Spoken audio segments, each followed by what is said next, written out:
We just came down a very steep embankment from the top of the escarpment. Very slippery, and all the way down we could hear the sound of this rushing water.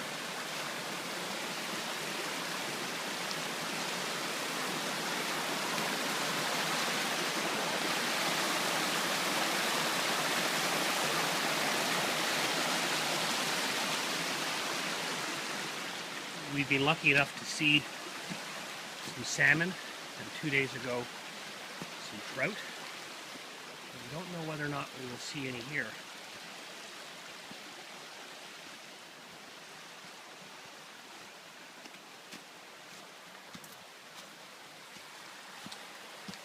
Tamu and Mark going across one of the bridges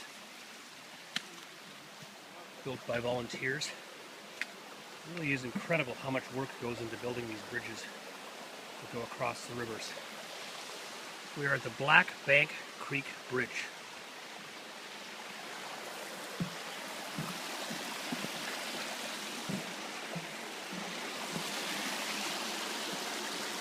You can look at this all day.